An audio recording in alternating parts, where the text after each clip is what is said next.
Welcome back to episode 53 of Blurred Summits. Today we're going to be talking about 10 key tips to productivity. So Abdul, take us away here. We're gonna let's start these off. First one is stop multitasking. So multitasking is I love multitasking, boss. What's sarcastic? What? No, I mean, anyways. everyone does love multitasking, though, right? The reason is that multitasking doesn't actually exist. So a lot of times we think, oh, I'm multitasking. I'm doing all these tasks at once. I'm juggling all these different balls. I'm doing an amazing job. But our minds actually don't work like that. If you actually remember to one of our earlier episodes. Early days, baby. Early days, we Who spoke are the about OGs? We spoke about attention. Did you say intention? Right? We spoke about attention, and attention is like a flashlight in a dark room. And we just have this one flashlight, and whatever we point that flashlight on, that's where our attention is. Mm-hmm. So in reality, when you're multitasking, you're just switching that flashlight back and forth between two tasks very quickly. So as you can imagine, this is actually very draining for our minds. So we actually get way more tired, far more quickly, doing way less things when we're multitasking because we're using all that energy switching back and forth between these tasks. And that's why you should stop multitasking. If you want to get real productive, focus on a single task until completion or until a specific time is done, but always try to avoid multitasking. And you actually see some of the, I think there's maybe 2 or 3 other tips that kind of link back to this idea. Mm-hmm. So do you think, is that why they say don't text and drive? Because you can't actually multitask? Like as you're driving, you're straight up, you're not doing both. You're straight up saying, I'm not driving, I'm texting some random person. That probably has a big part to play in it, for sure. That definitely has a big part to play in it. You know, that does make a lot of sense. They even say things as much as listening to another person speak around you. Like, for example, if you are studying and you have 2 friends talking right beside you, you're going to be way less productive because you're subconsciously listening to what they're saying as well. Same thing with like very lyrical music. Like if you're listening to rap music while you're studying, that's going to be a problem for you because you're going to be switching that attention back and forth, right? Yeah, I think that's pretty interesting. Number 2, set a balanced schedule. What is balanced? What do you mean balanced? Balance is the real emphasis here on establishing this schedule. The reason I say this is because usually we have 2 different kinds of people when they're making their little schedules, right? There's the people who don't make schedules, and there's people who make very ambitious schedules. So overly ambitious schedules. I'm going to study for 10 hours every single day, 3 days a week. They don't put any breaks for themselves. They put like back-to-back studying blocks. They're not they don't think about it. They don't think it through. Reason being is that at the start of the day, you're super motivated to get things done. Yeah. Right? So because you're super motivated to get things done, bam, you're like, okay, my schedule is going to be bam, bam, bam, bam, bam. The second you start it, you get like maybe a third through your schedule, you realize this is way too much, and then the rest of it just goes out the window. Because I can't get it done, so why keep going? Yeah, right, exactly. So what you want to do instead is you want to treat yourself like you're your own employee. And I'll tell you why. When you're an employee, you need to negotiate. There's a negotiation between the employer and the employee. The employee says, hey, I'm willing to work this number of hours for this amount of pay. The employer says, I'm going to pay you a little bit less than that. The employee says, no, I'm going to take this other job who pays me more. Or they say, deal. So you negotiate. You negotiate what are you going to give up and what are you going to receive. A good balanced schedule should be like you're your own employer and you're negotiating with your true self. That self that just wants to slack around all day doing no work, you're negotiating with that person. And you got to tell him or her, you know, you're going to tell them, hey, for the 30 minutes of studying, I'll get 15 minutes on my phone. That's quite generous. Negotiate. But maybe that's the negotiation. So you have to negotiate with yourself, find out a balanced schedule for yourself. We spoke about studying techniques in a previous episode. That's a really good episode where you kind of look at some proven techniques that help with this negotiation. But the key is it needs to be balanced. Yeah, that's cool. Right. Number 3 is establish productivity bubbles. So what is a productivity bubble? Tell me. A bubble is like, if we kind of think about quarantine, when we think about like the NBA bubble. Your space. Right? Your space. They had like the NFL bubbles. I don't think right? there was not NFL bubbles. Was there, or NHL bubbles, right? Exactly. So these bubbles are basically these kind of quarantined off spaces, even though we hate that word now. But what it means is a dedicated area that is known.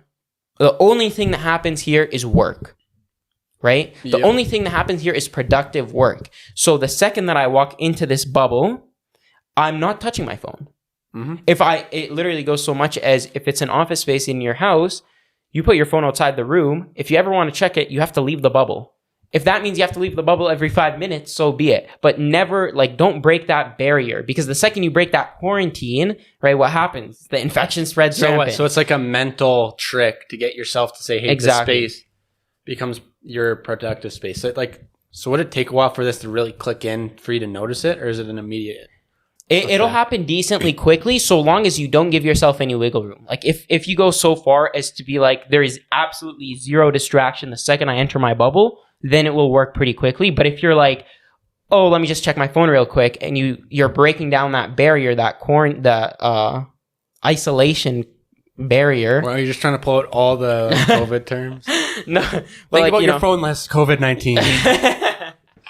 Right? Like if you break the what's it called? You know when you're in a hospital and they put you under, is it quarantine? No, it's not quarantine. What? I don't know. Anyways, it doesn't matter. Regardless, the point is establish these bubbles, right? I don't know where you're trying to go. Where are you trying to go with that? So, important thing with the bubbles. How many people study in their rooms? A lot of people. Yeah. People study on their beds, on the couch, in the common areas of their house. I had my desk in my room. Right? Most people have their desks in their room. And that's really bad for productivity. Why? Because your room is associated with a bunch of different things. It's associated with rest. It's associated with fun times. It's associated with a bunch of different stuff, right? And so you want to establish a place that is dedicated for your work. Okay, next one. The next one is a little quote, right? And it's a quote from, oh man, I forgot. He was the person who wrote it was an amazing productivity book. I know book. who it is. Neil deGrasse Tyson. No. 99.9% of quotes tie back to him. Neil deGrasse Tyson. Straight up. That's the biggest cap I've ever heard. Okay. Look at him. He's a spaceman. He's a knowledge man. He's a life man. Okay. Anyways, the quote Big ups, Neil. The quote is, your mind is for having ideas, not holding them. Yeah, that sounds like something Neil would say. So when you're the point of this productivity tip is essentially telling you that we think our mind is like a memory bank. I think so you're trying to think of it, hold everything in. We're trying to hold everything in. We live in an amazing time where we can offload our mind from a lot of information. Offload it. Offload it every chance that you get. Use notepads. We have notepads. We have our phones. We have Siri and Google. Hey Siri, set a reminder that tomorrow is this person's birthday, that I have a meeting next week, so that you're not keeping these things stored in your mind. When you free that mental space up, you allow more critical thinking, more creative thinking, more analytical thinking to happen in your mind, because it's free. You have that space. Mm-hmm. I know you're a big reminders guy on your phone. I'm a massive reminders guy. This is my favorite tip on the entire list. You've got like 3 different apps you run for reminders. Right? So amazing like scheduling reminder apps. My personal favorite as a connoisseur in this field is Todoist. Todoist is, in my personal opinion, the best one. It's spelled to do, IST, right? Yeah, I think most people got that. And Todoist is this scheduling app. It's like a to-do list app, and it works amazing. It's seamless. It syncs to all of your different devices. It also has it so you don't have to type in manually the things. You can just type it all in one line. Apple actually copied it from Todoist, like in the Apple Reminder app. What do you mean type it all in one line? Like, for example, I just have to open the app and type in meeting tomorrow at 5 p.m. with this person, and it'll derive from that the day, the time, and put it into my calendar and stuff like that. So it's real amazing. I don't use notification, or I don't use it's brilliant. I use it for very select things. Right? So offload, use auto scheduling as much as possible. So that's like what? Like just putting it in your calendar? Yeah, putting things in your calendar. It makes it easier so you won't forget them, but it also frees up that mental space. It's all about leveraging the tools that we have to free up that mental space. Even you need that mental space to remember what's going on. Like, you need that mental space to use what your mind's actually meant for. It's easy. A computer can remember, a ton of data with accurate precision. Yep. But it's really bad at critical thinking. Computer sucks at critical. Our minds are amazing at critical thinking. So we're leveraging the different resources. Our mind is a resource, amazing at being creative. Let's save it for creativity then. Okay. Don't give it the easy task of memory, right? I don't think memory is that easy. Easier than critical thinking. For a human? Oh, yeah. For anything. Critical thinking. Anyways. Next tip. If it takes less than 2 minutes, do it now. I came up with this idea. Hudson was the one who actually pioneered and coined this. So if you ever hear this tip anywhere else, know that it originated from Blurred Summits and request a reference. Okay. Anyways. So the essence of this tip is... I should probably describe it because I know you describe it. You're the one who coined it. So basically... So there's these things going out throughout your day. If it takes less than 2 minutes, you might as well do it right away. Like, I need to go put my laundry away. Less than 2 minutes? Do it now. Yeah. Oh, I need to go clean that thing real quick. I need to clean my dishes. All these things. They take less than 2 minutes, so do them right away. Why? Because remembering to go do these things down the future is just taking up that mental energy, right? It's a burden. Exactly. It's just wearing you down. It's like, there's these 5 different things I have to do, but each one's like 2 minutes each. You think, it's going to take 10 minutes to do that all? But if you just get up and do each one 2 minute, whatever, you get them done and dusted, and you have the rest of your day, you're free with all this stuff, right? Phenomenal tip. Word. The best. You know it. So it really is. It's a great if tip. it really isn't going to take long, why don't you just do it now? If you're standing over, just be like, I don't want to clean my room. Usually that won't take more than 2 minutes. If you make a bed. If you continually do it, right? Brush your teeth. Yeah. Well, that should take exactly 2 minutes. Right. So technically that is longer than 2 minutes because you got to floss and you do if it takes longer than 2 minutes, schedule it in one of those scheduling Then it automates it for you. Then it's not even on your mind. Exactly. The next tip is reduce your time doing minor things and maximize your time doing major things. So what is it? So a minor thing is like those 2. Is that like those 2 minute tasks? So what's like minor versus major? No. So I'll explain it, right? This, by the way, this is a tip from Jim Rohn himself, right? What's his credentials? He's passed away now. But what is he was like a businessman back in the day. But basically what he said is we spend a lot of times thinking about things that are insignificant.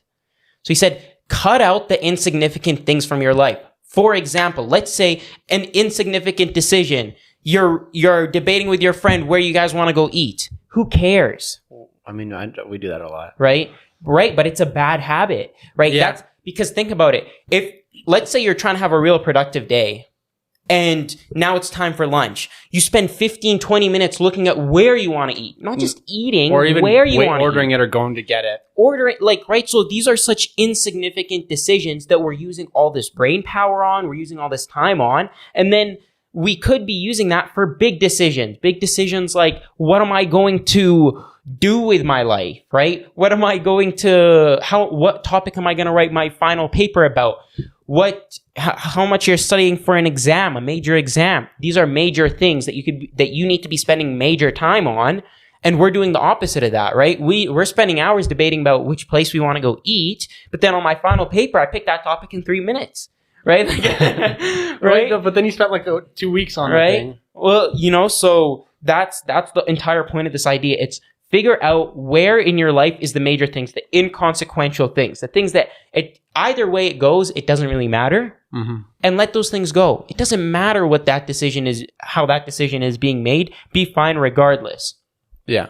And then that way you have more time to dedicate your brain power to the big things. That's what a lot of these things seem to be doing, right? It's saying, hey, these small picture things, don't worry about them. Yeah. Focus on the big things, right? That's basically saying, hey, there's all these little things which wear on your mind. on a day-to-day basis. So don't even bother them and let that space free up for other stuff. Exactly. Because it's our brain power is limited. Technically, it's not. If we're actually looking at the science, it says it has the potential to be unlimited. But realistically, like, how much are we inspired? Limited amount. How much are we motivated? Limited amount. How much are we productive? Limited amount. How much are we focused? Limited amount. So if these things are limited in our resources, then how much time, effort, brain power should we be putting into these things? That's the big question.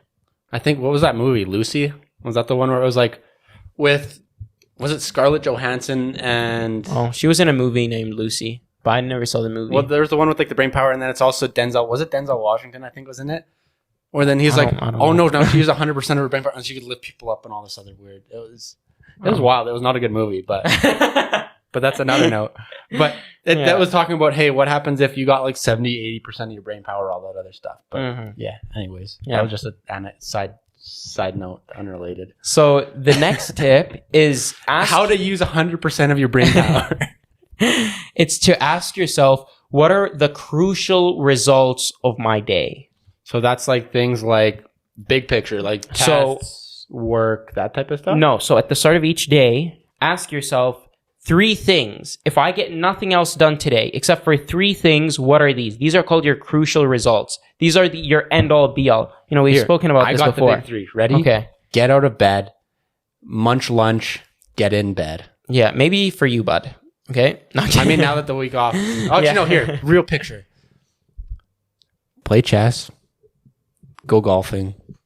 Munch. Apparently, Hudson's living the best life. I mean, for this next week, I am. I'm going to straight chilling. It's just going to be golf and chess. So, a lot of people, they might say, I can't narrow it into just 3 things. I have so many things due. I have 8 assignments due. I have 9 assignments due. Say, okay, if you had to choose just 3, which 3 are they going to be? This forces you to be hypercritical about your prioritization. Okay. Right? And so the rest of your day, you can focus on those 8 or 9 things, whatever, floating around. But those 3, those are your crucial results. Those are the ones you have to get done. So if you have not finished these 3 things by the end of the day, then you have failed your day. I like that. Right? But if you do get them done, then you should be proud of your day, regardless of what those other 7 or 8 things are. So the theory behind this is, if you're doing this, then you should never really have a big list of things you need to get done, right? Like, if you consistently have 3 things and you're getting them done, or at least getting them near done, you should never have 10, 12, 15 different things you have to do in a single day. Yeah. Yeah. And what it also helps to do is when it narrows down that list to just 3 things, it's easier to be productive. Reason being is that it feels like less of a burden to do 3 things versus 8 or 9 things, or 10 to 15 things. It's like, it's only 3 things. Exactly. If I have 15 things to do, like, oh my God, I'm going to be so overwhelmed that I don't even start. Yeah. But if I just have these 3, the 3 most important things, then at least I know I'm going to get these done. And I think with school, that's one that lots of people get overwhelmed with, is they say, hey, I've got a test, I've got notes, I've got all these other things. So they have like 6 things that they think, I need to get this done. Tone that down to, I need to study for this one class. I need to refine the notes for that class I had today. And then one other thing, right? Yeah. Focus on the things that are here in the now and stop worrying about just try to knock everything over. Yeah. Think about the here and the now and not worry about whatever's happening down the line, right? I think that's what this is showing, is what's in front of you is what you need to focus on. Don't worry about, I've got this huge test a week and a half from now. And then you're just letting that bog you down and filling your mind with it, right? So I'll forget about that. I'll worry about that a week before the test when I want to start studying. Why worry about it when you're not even going to do when you anything? have more pressing matters to attend to. Exactly. Yeah. So the next tip is look at what you're consuming. We're talking about food, right? Look at the kinds of food that you're eating. If you're finding yourself not to be productive, are you consuming things, for example, high in processed sugars and processed foods in general make you feel sluggish. So what has high processed sugars? That's like candy, like Snickers bars, right? Like you had the one in the back. Now you're like, I've got nothing else. So what is it? Snickers. Wait, you've got like some personal vendetta against Snickers. We're just. You aren't yourself when you're hungry. I'm dead. Which is a terrible slogan for them, by the way. But no, that's why they're using it. They're trying to trick you. Yeah. So things lots of candies, have a lot of sugars, if you're eating a lot of like processed meats, like, you know, if you're consuming a bunch of McDonald's, for example, so on and so forth, these things, they're going to make you feel sluggish. Yep. Sugar helps you with a short-term high, but it makes you feel super sluggish. Same thing with like caffeine, for example. If you're consuming caffeine, you're good for a couple hours, but you have a crash midday, right? Then you need to consume more caffeine, or you just need to admit defeat and call it a day there, right? So these are things that there isn't a right or wrong answer. I'm not saying don't eat Snickers bars here, okay? I mean, we love you, Snickers. I mean, I don't. But. Right? But but look at the foods that you're eating and then ask yourself if it's worth it for you personally. Some people, it's worth it for them to drink caffeine. It's like they only have a 30-minute task they need to get done. Right? Pound of coffee and just get her done. Exactly. You know, some people, it makes less sense. So you have to ask yourself, okay, if I'm always feeling slow and lethargic and tired and unproductive, look at what you're eating, because odds are that's going to have a role to play in it. Well, that's your fuel. That's your fuel, you know, and then when you kind of take a look at the stuff that you're eating, you can analyze it and say, okay, am I willing to part ways with this? Is this something that I actually need? Or am I going to replace it for something that is like fruits, vegetables? I wrote here almonds. You're really into those nuts, eh? Like I was about to write a bunch of different tree nuts, but then I was like, Hudson's allergic. That would be offensive. What can I eat? Should I go for like legumes? Yeah. Just eat some beans? Yeah, just eat some beans. I mean, beans are pretty good. Beans on toast. Try it. Yeah, I'm not a fan, but okay. Have you had it? I don't like beans. I don't like beans of all shapes and sizes. Try them on toast. Anyways, next tip is to batch your work. So if you have tasks that are similar to each other, put them close to each other in your schedule. Mm-hmm. For example, if I'm studying 3 chapters of a single class, don't space them out and put other tasks in between. Well, that doesn't make sense. I think lots of people already do that, where they batch all their stuff. Batch your stuff, right? If you have meetings, it's like, hey, you know what? I might as well do all my studying for this one class and then move on to the next thing instead of alternating, because then you have to restart and get in that flow each time. Exactly. And that's exactly the point of this tip, is that each time you have to kind of get in your rhythm, right? When you batch your work, the rhythm's established, so you can cut out that time. You can be a little bit more productive, right? And last but certainly not least, use the 2-hour solution. Man, I need to... this is a strategy. I was like, I need to start writing down what the book was that I got these from. But this was a strategy used by Roger Sipe from this one book. I forgot what it was called. Big up Roger. But Roger, shout out Roger for the 2-hour solution. So what is the 2-hour solution, right?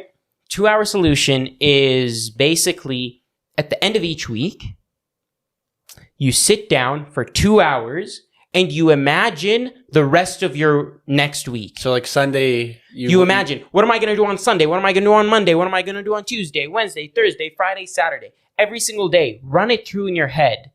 Every single task that you want to get done, every single assignment that you want to do, your work, your free time, imagine it all, right? This is a visualization exercise. Mm-hmm. At its core, this is a visualization exercise. And the point of doing this exercise is that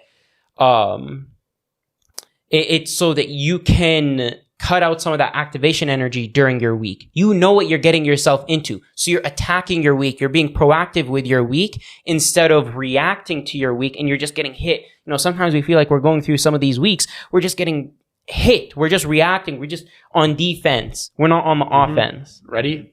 That's why you got to do that in chess. So therefore, chess to real world. Because in chess, if you keep defending, you're just leaning back. You're getting attacked. You can't make any progress. Right. So you know what? Offense. I am going to go block their stuff. I can read what's coming. So I'm going to go do these things to counteract it and then make progress towards my end goal, which is winning the game. But it's towards getting your things done, right? Absolutely. Right. And so it's a pretty cool idea, pretty cool technique to do it at the start of each week.